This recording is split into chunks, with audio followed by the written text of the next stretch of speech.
Hey fellow nerds, Max here, and welcome back to another episode of Yesterday's Games Today. Yesterday had a lot of news, so get ready.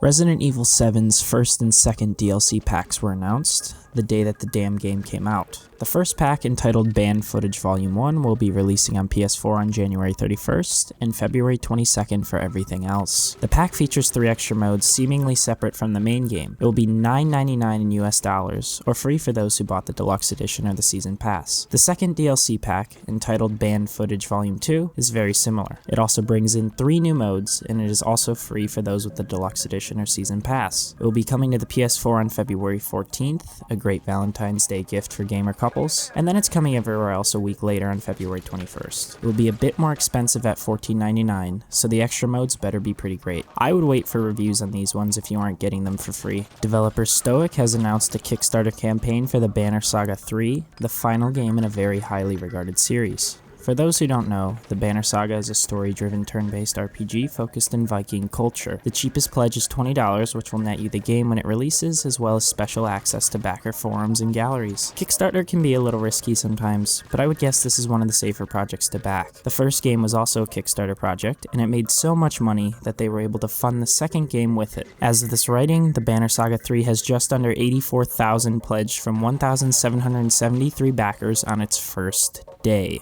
There's still 42 days to go, so I think it's a pretty safe bet that we are getting this game barring any awful development issues later on. Call of Duty Infinite Warfare has a new DLC pack coming, entitled the Sabotage DLC. Players will be getting 4 new maps as well as a new zombies map taking place at a rave. Kevin Smith, Paul Rubens, Seth Green, and Sashir Zamata are voice acting. The pack will be out on January 31st for PS4, with later platforms to follow. The upgraded 3DS system is getting a Pikachu Yellow model on February 21st, just a week before the Nintendo Switch launches. It weirdly doesn't come with a charging cable, so be sure to shell out for one of those too if you don't already have one. Xbox Live's Games with Gold for February were announced. Xbox One users will be getting Lovers in a Dangerous Spacetime and Project Cars, while Xbox 360 offerings include Monkey Island 2 Special Edition and Star Wars The Force Unleashed. Seems like a solid lineup if you ask me. Nothing crazy, but definitely nothing to scoff at either. Battlefield 1's first DLC pack was revealed, entitled They Shall Not Pass. The pack comes with 4 new maps, the weirdly omitted at launch French Army, and a new mode called Frontlines.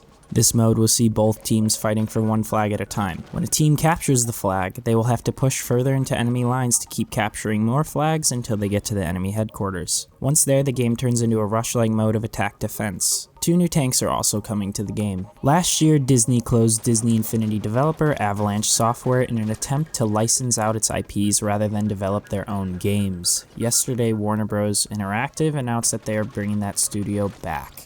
Avalanche CEO John Blackburn is returning to lead the studio, and their first game will be Cars 3. It's always sad when a studio closes, tons of people losing their jobs and such, so it's really nice to see one of them reopening. Hopefully they will be able to get most of their old crew back. Overwatch's Year of the Rooster event launched yesterday, adding more than 100 new cosmetic items as well as a Capture the Flag Brawl mode. From what I've heard, this is Blizzard's way of testing the CTF mode before implementing into normal play. So get out there and play so they can get the data they need. This event runs until February 13th. Seemingly out of nowhere, an app called Pokemon Duel released on iOS and Android. A free download with in-app purchases, the game is a card-based strategy title where players must race to the enemy side of the board to win. If that sounds a bit confusing, that's okay because it is. The trailer shows battling and movesets though, so maybe it doesn't stray as far from normal Pokemon as it sounds. Virtual reality got a pretty big win yesterday. The VR film Pearl was nominated for an Oscar. I don't care much for these types of awards shows, but it's absolutely awesome to see VR being recognized in such a fashion. The NES Classic is back in stock over at GameStop, but with a catch. Customers are limited to 1 console per person, so if you want to get one for you and another for a friend, sadly you are out of luck. If you want one though, be sure to get out there quick before they sell out again. Speaking of Nintendo, the Switch is getting more launch titles.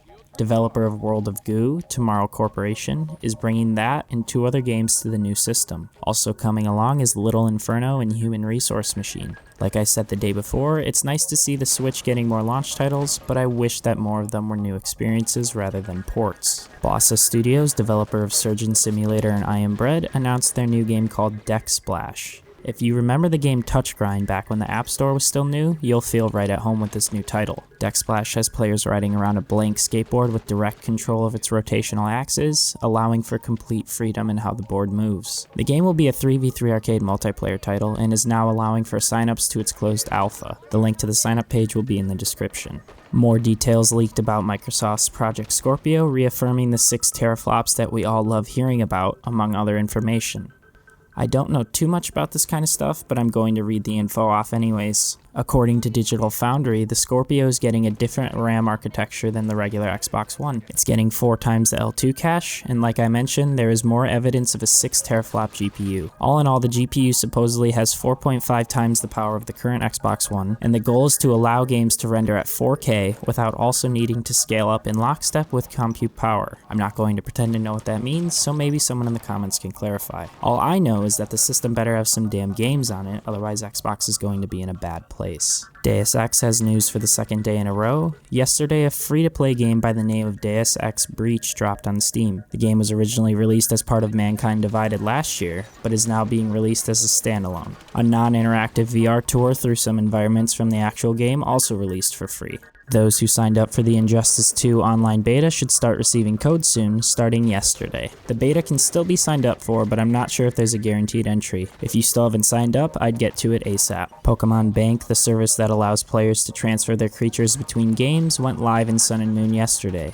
Any players who use the service before October 7th will receive Muse Z Crystal. And finally, the games lineup for EVO 2017 was revealed. The 8 games include Street Fighter V, Guilty Gear ZRD Revelator, Super Smash Bros., Super Smash Bros. Melee, Injustice 2, Blaze Blue Central Fiction, Tekken 7, and The King of Fighters 14. A 9th game will be selected based on a user poll. The games for selection are here on this chart, and the player's choice will be affiliated with charity efforts for the Make-A-Wish Foundation. EVO 2017 begins July 14th and runs to the 16th. It will be in Las Vegas. Alright folks, that's it for yesterday's news. Make sure to like the video if this recap helped you, and subscribe for daily news updates straight to your inbox. Remember, the show runs every week from Tuesday to Friday. I'll see you guys tomorrow. This is Max signing off.